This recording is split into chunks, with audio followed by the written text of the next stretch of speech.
Raja Udayana Warmadewa, sang penguasa Bali di abad ke-10. Di tengah keindahan Pulau Bali, yang dihiasi oleh gunung-gunung, menjulang dan lautan biru yang membentang, lahirlah seorang anak, laki-laki yang kelak akan menjadi Raja Besar Udayana Warmadewa. Dari masa kecilnya, Udayana sudah menunjukkan tanda-tanda seorang pemimpin. Wajahnya yang tegas, mata yang penuh kecerdasan, dan sikap yang penuh wibawa membuatnya berbeda dari anak-anak seusianya.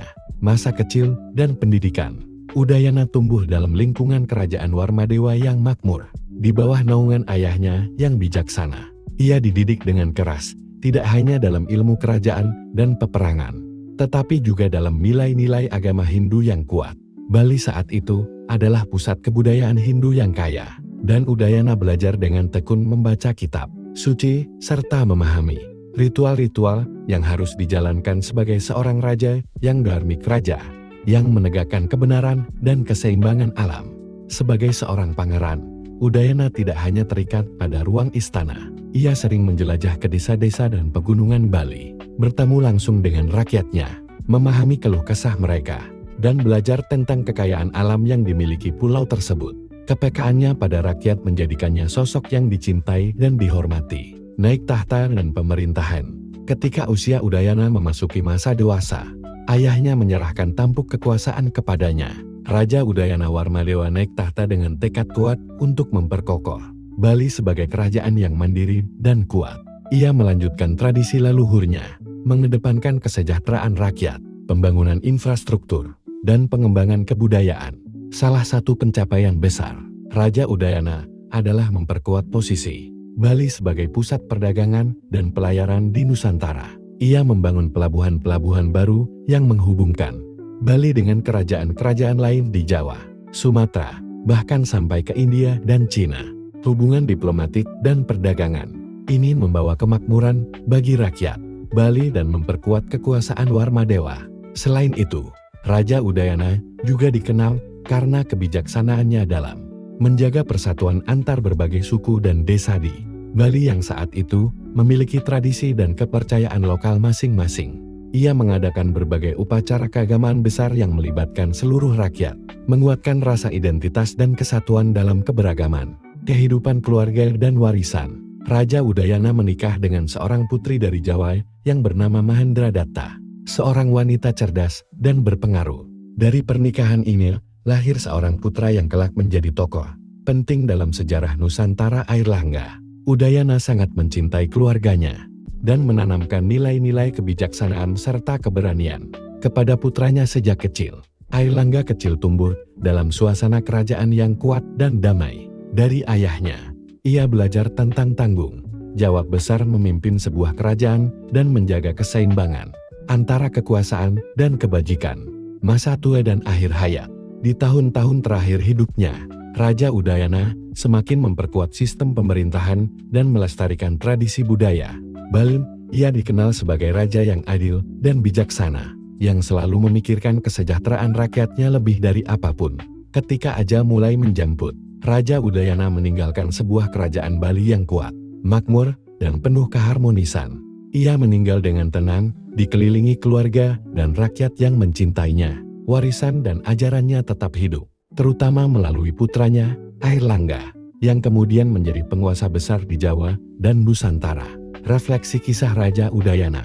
Kisah Raja Udayana Warmadewa bukan hanya cerita seorang raja, melainkan juga perjalanan seorang manusia yang hidup untuk rakyatnya, menjaga tradisi sekaligus membuka jalan kemajuan. Dari masa kecilnya yang penuh pembelajaran, melalui masa pemerintahannya yang gemilang, hingga warisan yang ia tinggalkan, Udayana menjadi lambang kepemimpinan yang penuh kebijaksanaan dan kasih sayang. Airlangga, pewaris tahta dan penakluk Nusantara, di bawah bayang-bayang ayahnya yang agung. Airlangga tumbuh dengan beban sekaligus harapan yang besar. Sejak kecil, ia dibesarkan dalam didikan yang ketat oleh Raja Udayana dan Ratu Mahendradatta, sang ibu yang bijaksana dan penuh ilmu. Airlangga tidak hanya mewarisi darah kerajaan Warmadewa, tapi juga kecerdasan dan semangat juang yang luar biasa. Masa kecil Airlangga. Sebagai putra mahkota Bali dan Jawa, Airlangga kecil menjalani kehidupan istana yang penuh disiplin. Ia belajar seni berperang, strategi politik, hingga filsafat dan agama Hindu-Buddha yang kaya akan nilai moral dan spiritual. Namun yang paling menonjol dari Airlangga adalah rasa ingin tahunya, yang besar dan sifatnya yang rendah hati. Seringkali, ia menyelinap ke desa-desa di bawah kerajaan untuk melihat kehidupan rakyat biasa. Di sana ia belajar bahwa seorang raja bukan hanya pemimpin di atas singgasana, tapi juga pelindung dan pelayan rakyatnya. Peristiwa besar yang mengubah hidup Airlangga. Ketika usia Airlangga memasuki remaja, kerajaan-kerajaan besar di Jawa mengalami kekacauan akibat perang dan perebutan kekuasaan. Disinilah masa sulit menimpa keluarga Airlangga. Ayahnya, Raja Udayana, yang selama ini menjadi penguasa Bali yang kuat, meninggal dunia, meninggalkan pusaka dan harapan besar bagi putranya. Namun, bukan hanya kehilangan ayah yang menjadi tantangan berat bagi Airlangga. Ibunya, Mahendradatta, yang berasal dari Jawa, mengalami konflik politik yang rumit dengan kekuatan di Jawa Tengah. Dalam gejolak itu, Airlangga harus memilih jalan yang sulit menyatukan dua dunia yang berbeda, Bali dan Jawa, di tengah badai persaingan antar kerajaan, menjadi raja dan penyatu Nusantara.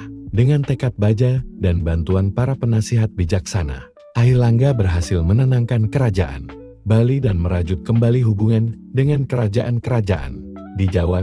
Ia kemudian naik tahta sebagai raja besar yang mempersatukan sebagian besar wilayah Nusantara pada masanya. Di bawah kepemimpinannya, kerajaan berkembang pesat. Airlangga terkenal sebagai raja yang cerdas, terbuka terhadap berbagai budaya, dan gigih menjaga perdamaian. Ia membangun Istana Mega di Kahuripan, yang menjadi pusat pemerintahan sekaligus lambang kejayaan. Selain itu, Airlangga juga memajukan bidang seni dan sastra. Ia mendukung karya-karya sastra yang menggabungkan ajaran Hindu dan Buddha, sehingga budaya Nusantara semakin kaya dan beragam. Warisan dan akhir hayat. Setelah puluhan tahun memimpin dengan bijaksana, Airlangga mulai merencanakan masa depan kerajaan yang stabil. Ia membagi kerajaan menjadi dua bagian agar dapat dikelola dengan lebih baik oleh putra-putranya. Sebuah langkah yang menunjukkan visi dan kebijaksanaannya. Di penghujung hidupnya, Airlangga dikenal sebagai sosok yang dihormati dan dicintai, bukan hanya karena kekuasaan yang ia miliki, tetapi juga karena kerendahan hati dan rasa tanggung jawabnya terhadap rakyat. Ia wafat dalam damai, meninggalkan kerajaan yang kuat dan sebuah warisan budaya yang abadi. Penutup kisah Raja Udayana dan Airlangga. Dari Raja Udayana Warmadewa hingga putranya, Airlangga, terbentang sebuah kisah epik tentang keberanian, kebijaksanaan, dan pengabdian. Keduanya bukan hanya penguasa, melainkan pelindung dan pelopor kemajuan di tanah Nusantara. Jika Raja Udayana adalah akar yang kuat di Pulau Bali, maka Airlangga adalah ranting yang menjulang tinggi di langit Jawa, memperluas cakrawala kerajaan dan budaya yang diwariskan oleh leluhur mereka. Kemakmuran sejati bukanlah emas yang menumpuk di lumbung istana, tetapi senyum di wajah petani, ketenangan di malam rakyat kecil, dan doa-doa yang tulus bagi negeri ini dari mereka yang tak pernah dikenal namamu. Wahai anakku Airlangga, ingatlah bahwa mahkota bukanlah tanda keagungan, melainkan beban. Ia berat karena terbuat dari harapan rakyat, doa para leluhur, dan amanah para dewa. Pikulah itu bukan di atas kepala, tapi di dalam hati yang tunduk kepada Dharma. Bali bukan hanya tanahku, tapi tubuhku. Sungai-sungainya adalah darahku, hutan-hutannya adalah napasku, dan rakyatnya adalah jiwaku. Barang siapa menyakiti tanah ini, ia telah menggores jantungku sendiri. Kekuasaan adalah ujian paling sunyi. Ia tidak berteriak seperti perang, tidak memukul seperti gempa, tetapi diam-diam mengikis nurani. Maka, seorang raja harus lebih dulu menaklukkan dirinya sendiri sebelum ia memerintah tanah dan manusia. Bukan tinggi gunung yang menakutkan, bukan luas laut yang menenggelamkan, tetapi hati pemimpin yang kering dari kasih itulah bencana sejati bagi kerajaan. Maka selama nafasku berhembus, biarlah aku menjadi bayangan pohon bagi rakyatku, pelindung di panas dan hujan kehidupan. Jangan kau jadikan kekuasaan sebagai perisai untuk menindas, tapi jadikan ia cermin yang memantulkan jiwamu sendiri, sebab ketika seorang raja melihat keburukan di sekelilingnya, mungkin ia sedang menatap bayangan dosa-dosa dirinya yang tak ia sadari.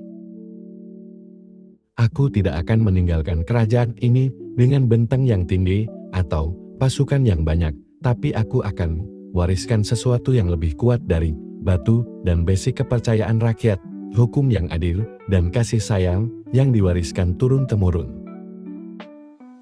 Jika engkau ingin tahu seberapa agungnya seorang raja, jangan lihat istananya, jangan ukur pasukannya, tetapi lihatlah apakah ia mampu meneteskan air mata saat rakyatnya kelaparan dan tersenyum saat mereka tertawa. Aku tidak takut pada musuh yang datang dari seberang lautan, melainkan pada raja yang kehilangan pendengaran terhadap jeritan rakyatnya sendiri. Sebab dari telinga yang tuli lahir ketidakadilan, dan dari ketidakadilan tumbuh kehancuran.